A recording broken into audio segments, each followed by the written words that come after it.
Mr. Bassett. Mr. President, do we have a contract with Mr. Bassett that we can see, that we can look at? Do we have something in writing with him? You should. We're paying him 60 grand. I hope it's in paper somewhere because that's more than We have I no need. contract with Mr. Bassett? We have nothing in writing? So we're paying somebody who has no contract? Hold that bill then.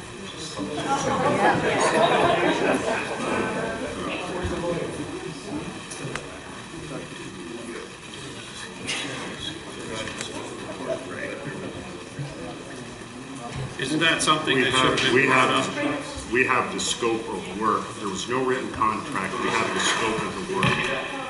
The scope of work, can we see that? Sure. I never saw it. I never saw it. Why wasn't these questions brought up before the meeting? Because they didn't know what was You going to had happen. time beforehand, We asked for a meeting 3 weeks ago and we were denied. I was denied twice. so why didn't you bring up the question? We asked for a meeting, I wasn't at it. I asked for a meeting twice, it was denied. Where were you at the December 7th meeting when you had a chance to ask these questions and said nothing? Because you ran the three. Mr. Ruffing, Oh, Mr. Ruffing and Mr. Conkle, the reason why, and Mr. Kaplan, the reason why that meeting was denied was I was refused a reason for the meeting. I understand that. That's why the meeting, I could not call a meeting without knowing what the reason was. And I gave you the reason. No, you did I not. know, sir, I have emails, yes, I did. Mr. Snell, may I have the floor? Yes, you may. Is it not true that Mrs. Marriott, Mrs. Conkle, Mr. Ruffin were invited to meet with Mr. Bassett alone, Yes, it's true. and that they refused, and they could have met with him individually Yes. and asked any questions of Mr. Bassett? I believe that's it. Yes. We asked for a meeting that the whole board be invited. So But we you were offered Here, a meeting with Matt? Because we wanted everybody to hear everything. But it's just not- important to know that that was offered. You refused it, which is your right. All right, that's enough. Out of everybody. We will take Mr. Bassett's presentation now. Thank you. We've already begun our value engineering study. We started on December 9th. We toured the school with Mr. Tormino and Joe Naffo with the maintenance department. Who attended the meeting was my structural engineer, Dennis Peters, mechanical engineer, Bill Ertl, a specialist in sprinkler design who accompanied Mr. Ertl, our electrical engineer, Angelo Martrano, and our architect, Tony Komernicki with the architrave. And we took a general tour of the school as a group. We wanted the whole group together at the one time to evaluate the existing school and just get familiar with it. Other than myself, I don't think any other folks have been to the school, so it was a fresh set of eyes. Since then, I obtained the drawings from the maintenance department, and we are working on scanning the drawings. We're going to create PDF files of the drawings, and of course we'll give the school them as well as our team members. We have actually, I believe, all the drawings dating back to 1949. We have a full set from the 1993 project, and that's the most relevant set of drawings for our work because we are evaluating the existing school, and that project worked on all of the existing school at the time and also expanded on that. We also looked at a partial set from 1995, which mostly was the addition to the cafeteria, and another set of drawings regarding some work at the stadium. On December 22nd, some of us toured the school again with Mr. Tormino and Mr. Naffo. That was our structural engineer, our electrical engineer, and our architect. These are initial findings, and I want to stress these are not all-inclusive, they're not final. There may be things, and probably are things we did not find initially, we may find in follow-up work. Our structural engineer reports there are only very minor issues. There's one very important safety issue, which is the brick ledge in the locker room is not supported properly. It's a boys' locker room. The attic, the A-wing, question about the wood framing. Only very minor repairs are needed to the wood framing in the attic for the entire A-wing. The EFIS, which is the finish on the exterior of the second floor above the cafeteria, should be replaced. That is in poor condition. That's the general findings of what our structural engineers come up with so far. Our architect has come up with some items as well. A number of the windows that we believe were replaced in 1989 should be replaced. They have failed. ADA, American Disabilities Act, accessibility is poor in many locations, and that should be repaired and improved. We don't see that as being a terribly expensive project to do. And there are some other minor issues that could be resolved fairly easily. Our heating, ventilation, air conditioner engineer, air conditioning could be added, we think, fairly simply to the school. The heating supply has come into question.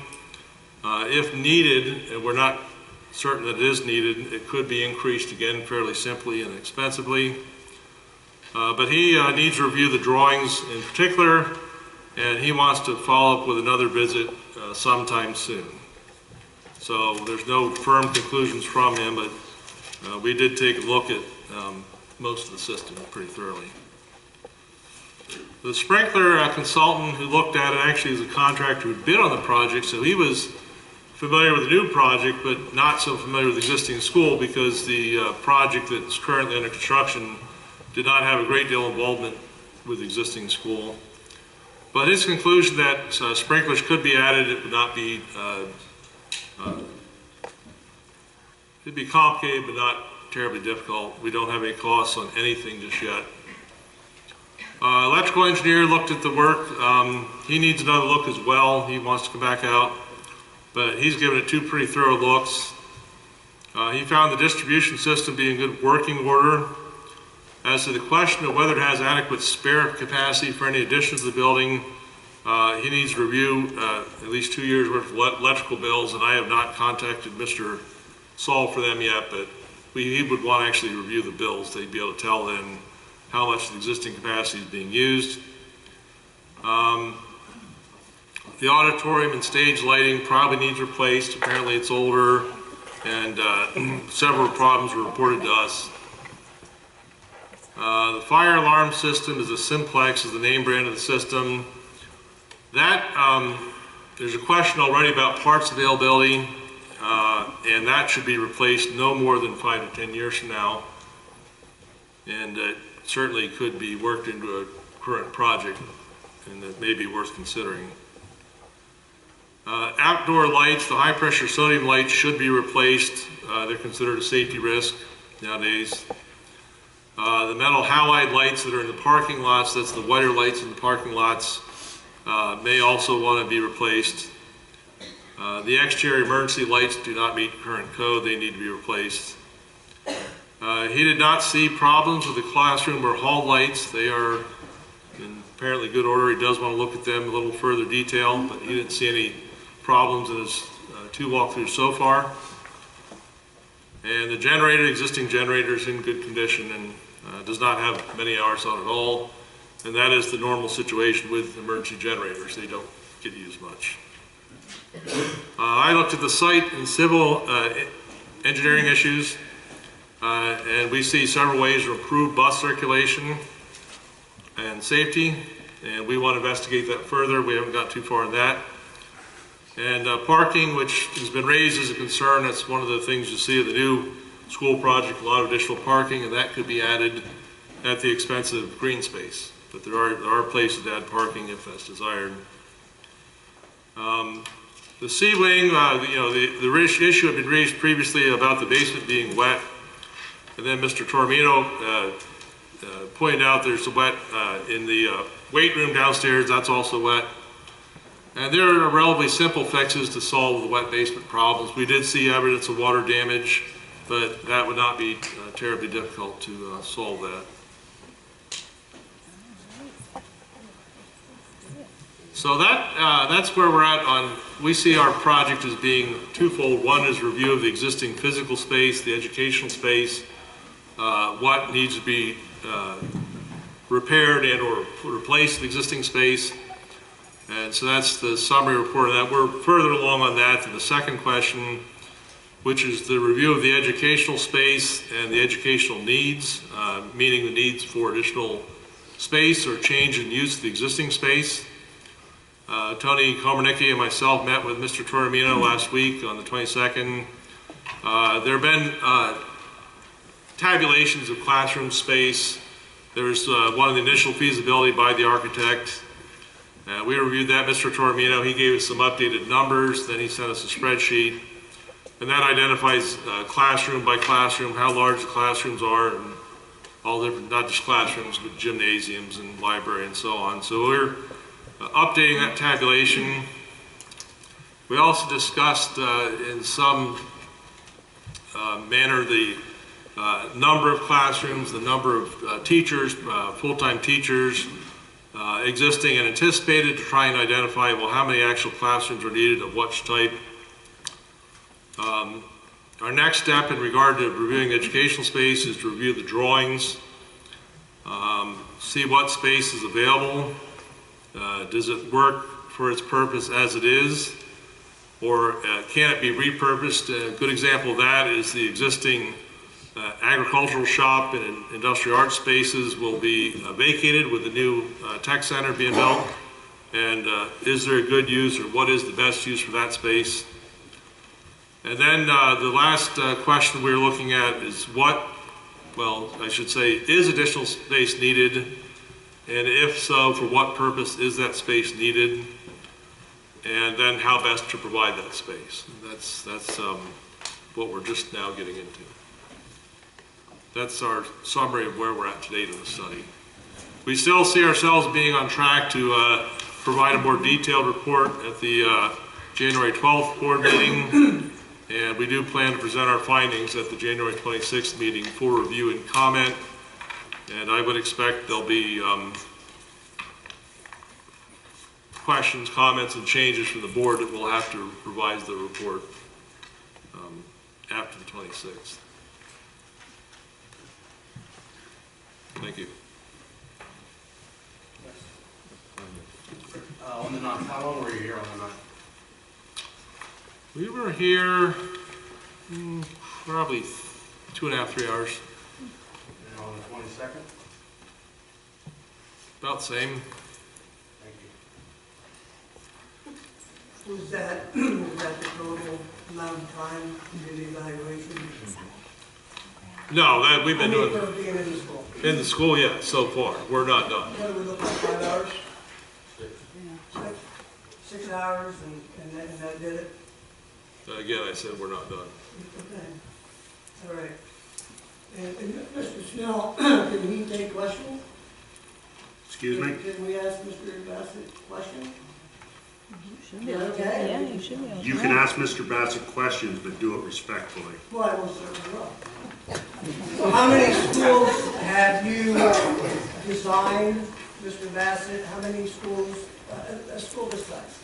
How many have you designed, or how many schools have you done this value engineering evaluation for? I have designed one school. My team members have designed more. Okay. I don't have a number. You don't? No. Okay. The one school you did design is comparable in size to this? No, it's not. It would be comparable in size to what? Well, it's Walnut Street Christian School out in Davis. Okay. How many students are in that school? I don't have the number on that. About 130. Okay. That's grades kindergarten through 12. Okay. Right. Do you feel that having designed a school that,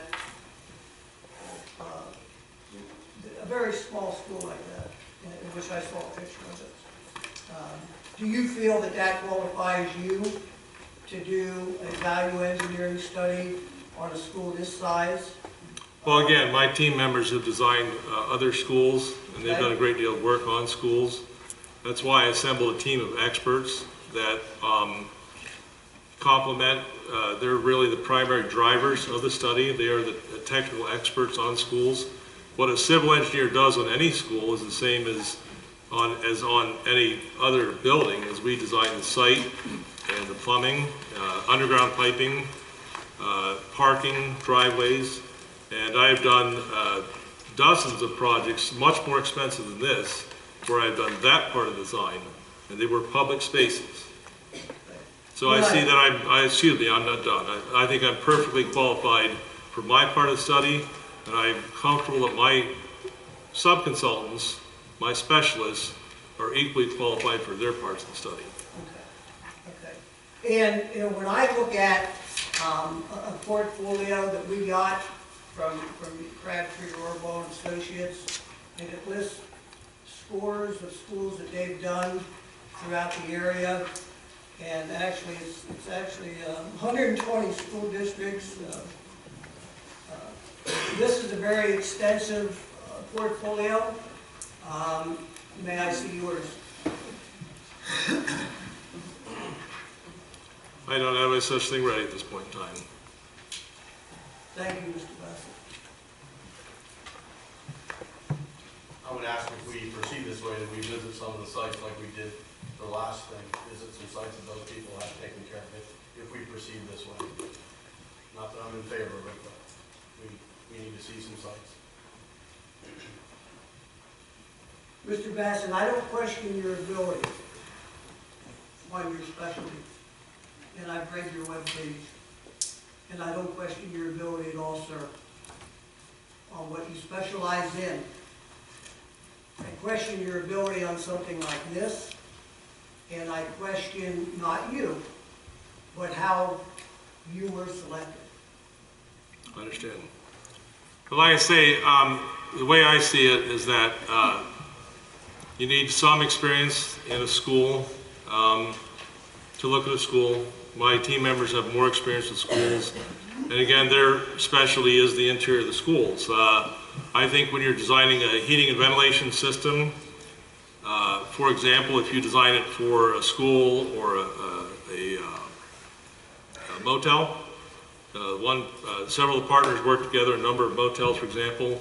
The heating and ventilation system you buy, the company you buy it from is the same, whether it's a school or a sewage treatment plant or a hotel, motel, etc., industrial site.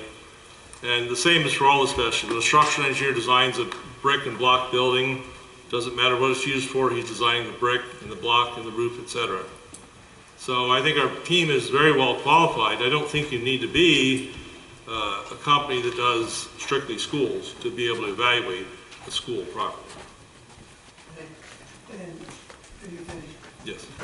Thank you. And I respectfully thank you, Mr. Bassett, but we disagree greatly on your last statement that you don't have to specialize in schools.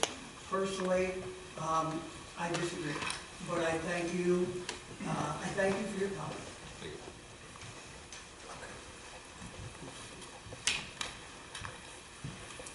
Thank you, Mr. Bassett. Thank you.